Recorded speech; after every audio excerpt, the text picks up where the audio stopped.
This game was requested by Womblethumb Nibblewright. Thank you for the request.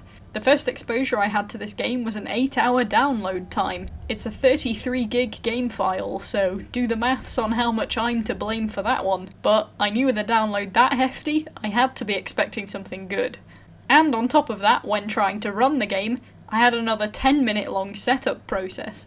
After that, I actually loaded into the game and straight into the tutorial. For the tutorial, I chose to use the plane, and then kind of regretted it when I realised the control system was weird. You control the entire plane with the mouse, meaning you can't aim one way and turn another. The A and D keys do nothing more than roll the plane, which is completely useless because it doesn't move you at all. The game tells you to use the scroll wheel to fly faster, but I rebound mine to shift because that's the sprint key in many other games, and to me, shift means faster. The tutorial did hold your hand quite tightly, making sure you knew exactly how to control it, though it was a bit overkill later on. It said that aiming at a moving target and firing wouldn't make you hit it, not that that wasn't already common sense, but that the indicator was what to aim for. This was enough for me to understand I needed to point and shoot at the indicator, without having to show me 2 examples of it doing it wrong, and an example of doing it right. As soon as the tutorial ended, I then got trapped by the same drag you by the arm mechanic that World of Tanks had, where it forces you into a battle and gives you no other option than to do exactly that. So I force shut down the game with Task Manager and reloaded to see if that would free me, mainly because I wanted to see if I could change my keybinds and set up a better way to control the aircraft. It didn't fix the hand holding, so I had to play a battle, but luckily only one.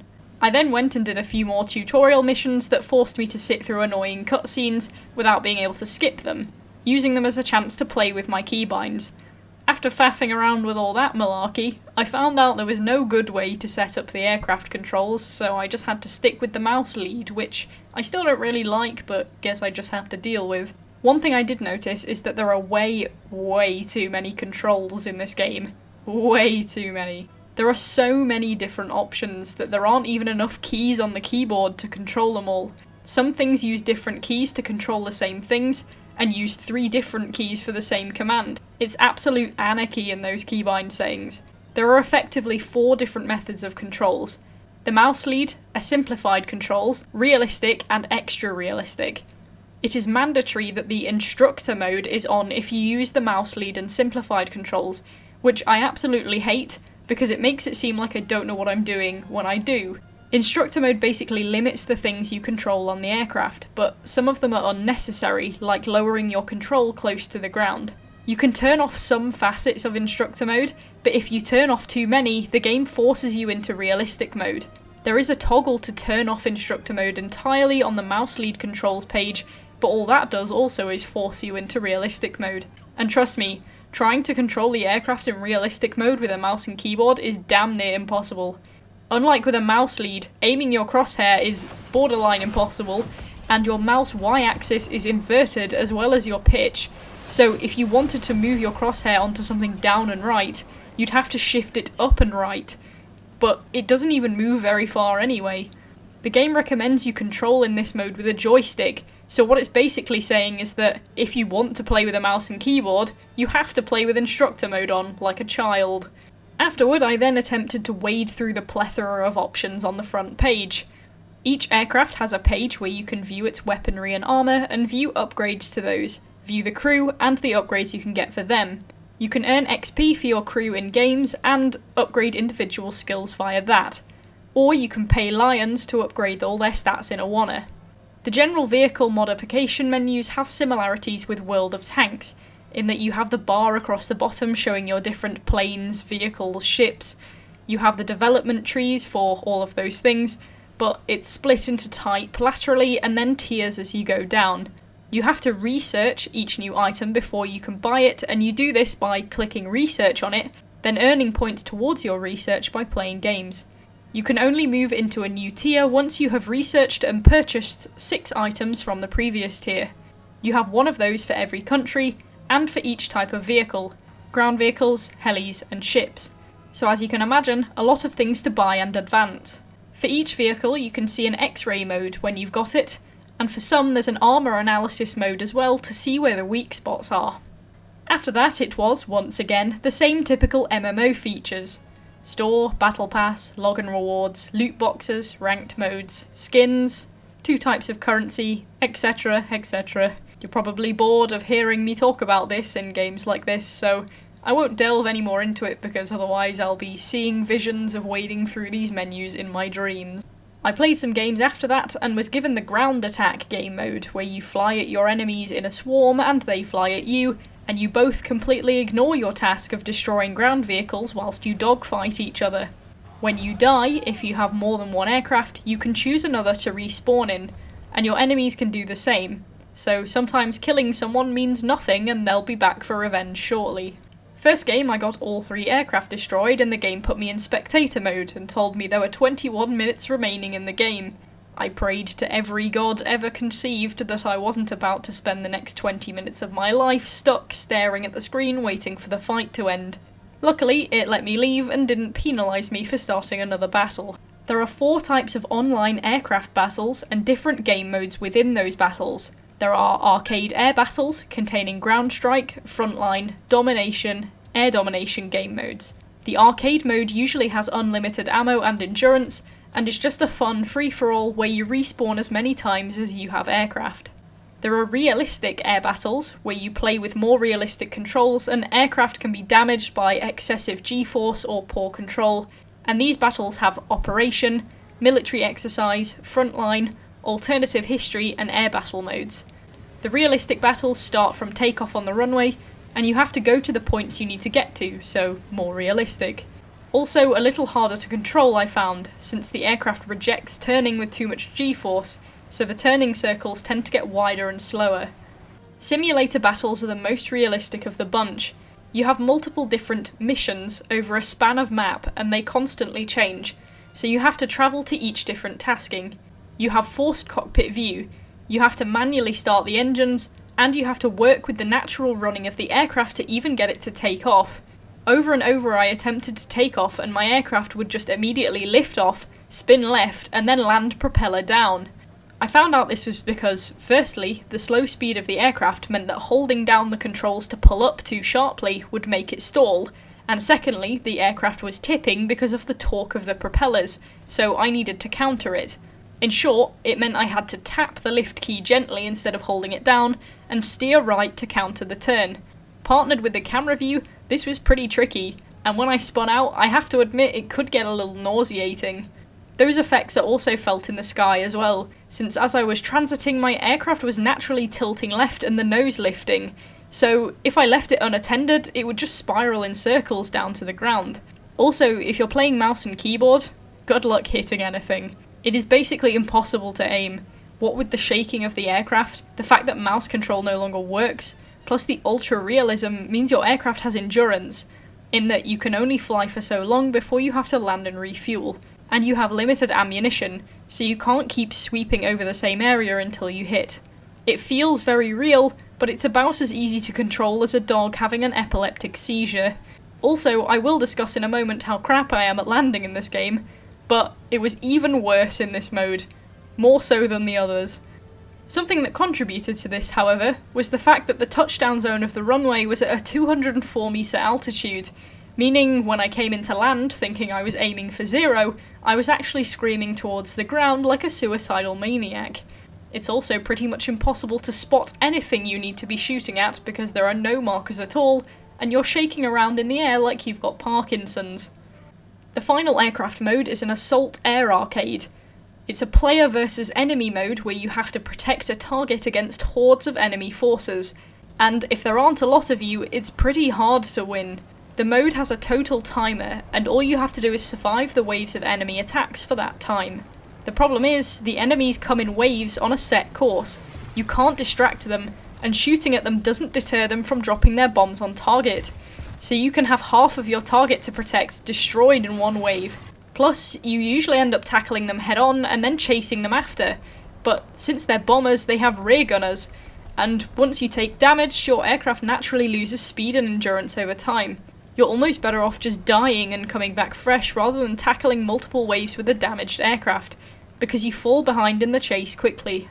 There are single player modes you can play as well, the historic campaigns, which you have to pay for, and the others are dynamic campaigns, which you can unlock by having played a certain amount of games as a certain country or vehicle, or by playing a certain amount of missions, or, well, there are multiple criteria you can use to unlock it, and you only have to have met one of them, so it's pretty decent to get into.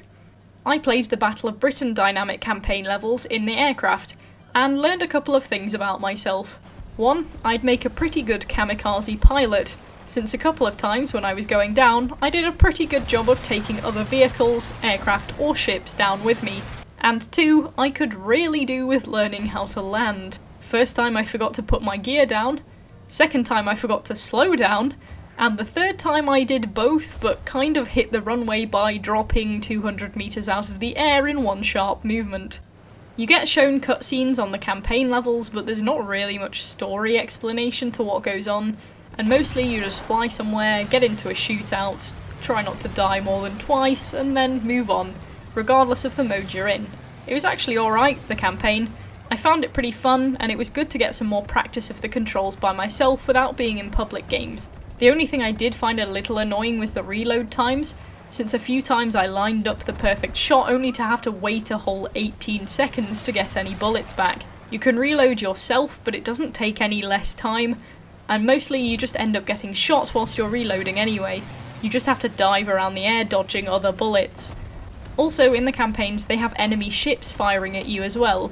The ships have markers on them, but they're completely indestructible unless they're the target.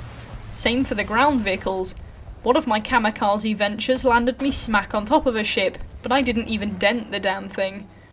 There is a World War mode, but you need a unit of rank 3 minimum to play, so it takes a bit of time of playing before you'd be eligible to enter that.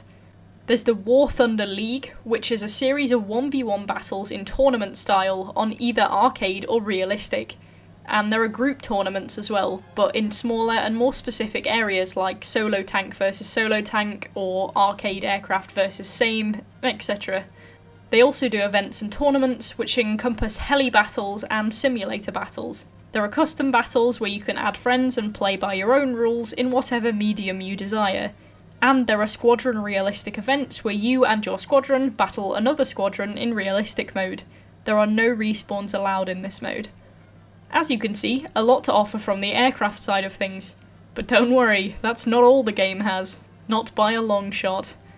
After that, I started playing with the tank. I did the basic tutorial and it's very similar to World of Tanks. WASD, shift to zoom in, except this time the crosshair changes colour to tell you whether your shots will penetrate or not. You can disable a tank by blowing it up or by killing all the crew inside. It also went into deep detail about the different types of shells and how you can see what effects they have by their icon, with black and white effects being shrapnel and coloured being explosive, and the thickness of the metal they're penetrating showing their armour-piercing capabilities. It also informed me that, as per physics, the further distance you shoot something, you have to take into account the curvature of the Earth. Then I played some tank battles. There are a couple of different modes, one where you have to capture as many of 3 points as possible and hold them, and destroy enemies at the same time, and a King of the Hill style mode where you battle enemies for one spot, and once you claim it, every second you hold it takes points off the enemy team. The game then starts to mix up too, with you having the option to use aircraft within the battle to try and gain advantage over the other side, but only for a limited time period or until you die. We actually won this in clutch because we were about to lose, but I just dived onto the point and we'd killed so many of them by then that they couldn't fight us off. It's much easier to get to grips with these battles since there are less controls to try and remember, and every tank is a tank, so you don't really get massive variations in function. The tank battles are pretty similar to World of Tanks, and despite having only a couple of game modes, they're pretty fun. The sweet spots to take out a tank are pretty consistent since you're aiming for the crew, and the X-ray play of the shots you take identify whereabouts on the enemy tank you need to aim to take them out. That means if you get a good shot, you can take a tank out in one hit, whereas if you're missing out the good parts, it can take you several. And being able to jump into an aerial battle at certain points allows you to take out enemy tanks from the sky, or do what I did, which is pick a bomber aircraft by accident, bomb 2 enemies and a teammate, and then kamikaze into the ground. There are also multiple maps you can play which are pretty big, and the layouts can be like mazes, giving you plenty of places to hide and shoot from. and for the enemy to sneak up on you. Just from the army section, you get pretty much the same content, plus better environment design and ability to play as aircraft, than World of Tanks in its entirety. One thing I will say is that it can be a little hard to control the tanks, since they love moving forward and trying to turn too sharply can leave you slithering around like a snake. It also hates reversing, so if you get stuck head first on an obstacle then good luck getting off. The tank is, realistically, subject to the gradient of the ground, and of course, ledges. So if you roll forward but take your finger off the W key on the slope, that baby's just gonna keep on rolling. The tank battles also have realistic and simulator modes like the aircraft. The realistic mode is like the normal arcade mode, except you don't get crosshair colours, and there are no markers to ID the enemy, which makes them very hard to spot. You also don't get the X-ray replay after shooting, or any indications if you've hit or missed. The simulator mode for the ground battles is pretty exclusive.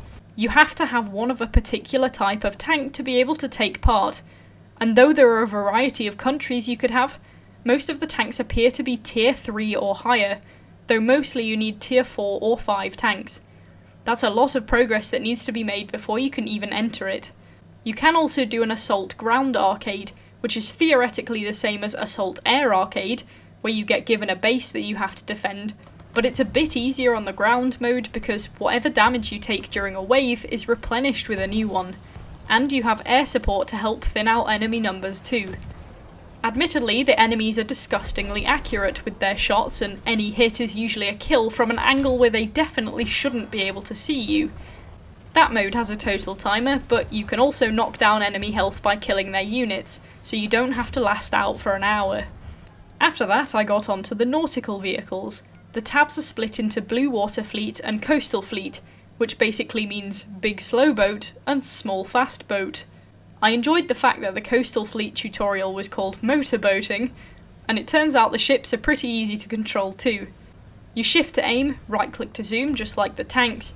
You have guns on the coastal ships that you fire yourself, and the blue water ships shoot big rockets up at the enemy over long distance. You also have torpedoes on both types of ships as a backup weapon. The blue water ships do have gunners, but those are auto-controlled by pressing E to make them lock onto a specific type of target. You get X-ray vision of enemies when you fire at them as well, and land a hit, in arcade mode at least. You are aiming for the crew, just like you did in the tank battles, but also you can sink ships by hitting them low, or you can roll them. The game mode for the Naval Arcade is basically the same as the tank arcade. You get 3 points, and you have to claim more of them than the enemy to erode their points and win. You can destroy enemy ships to help. In the blue water this is more effective because you only get 3 respawns, whereas in the coastal fleet battles you can keep coming back forever, so this doesn't really work as well. The coastal ships are faster and easier to handle and are better close range, whereas the blue water fleet ships are best laid in one spot. You have to be a lot more predictive with your aim in the ship battles, especially when the enemies are moving fast. And as a last thing, I thought I'd have a go at the advanced tutorials for the aircraft, which involve dive bombing and taking off and landing on carriers. It seems that the general combat and versatility for aircraft is a lot higher, since there are variations of game mode for them, whereas the tanks and ships just deal with capture the point modes. But that's not to say those modes aren't fun. The game has single missions you can do as well, and boy are there a lot of them. Spanish Civil War, the Battle of Britain, the Bulge, Berlin, the Norwegian campaign, Pearl Harbor, Okinawa, Iwo Jima, Stalingrad, Kursk, Malta and Korea, just to name a few of them. So even if you weren't too keen on the online side of things, there's plenty enough to do on your own with the campaigns, tutorials and missions. The visuals in all aspects are really good. The trees are a little cardboard when you get close to them, as is the grass, but otherwise the landscape, features, buildings, sea and the sky are really well designed, as are all the vehicles, ships and aircraft. Damage always looks realistic, and things spit smoke and fire just like you'd expect them to. The music is pretty fitting, but also there were some moments where I felt like I was playing Star Wars because of the riffs in the background tracks. There were also distinguishable pieces of God Save the Queen in there as well, which were appreciated. The sound effects are bang on, and the sound of things exploding into fireballs was very satisfying, even when it was me. One random thing I noticed was that the client popped up and started downloading content without me even clicking the shortcut, which was random. I just noticed the tab appear in my taskbar, so sometimes the game updates itself and then sits on the screen waiting for you to press play, unless you ignore it and then it goes away eventually. And thus begins the conclusion of what is probably the longest, meatiest review I'll ever do in my life. This game is massive. For a free-to-play, it's oozing content out of every seam. There's so much variety in what to play as, in game modes, in maps, in levels of realism and difficulty. One downside to that is that there is a lot of space for faff. There are lots of settings and little things to tweak and analyse, and honestly, if you're super into it and can understand what it all means, then go ahead. But for someone new to it who doesn't fancy playing their keyboard like a grand piano to use a million different functions, it feels very excessive. The fact the controls alter from game mode to game mode without any real hints of what to do can cause confusion, and trying to configure them all to your liking could take you a very long time. The depths of realism this game dives into are phenomenal, with hits taking out critical parts of aircraft, ships and tanks, using vehicles that are the specific model for the type of combat taking place, even minor things such as manually raising and lowering your aircraft's gear as you come into land and changing the flat positions, dealing with G-force so you don't turn too fast, waiting for tank turrets to catch up with your aim since they don't move at the speed of light, and all the controls mirror any damage that you take, so if you lose a bit of your wing on an aircraft, you know you've lost it.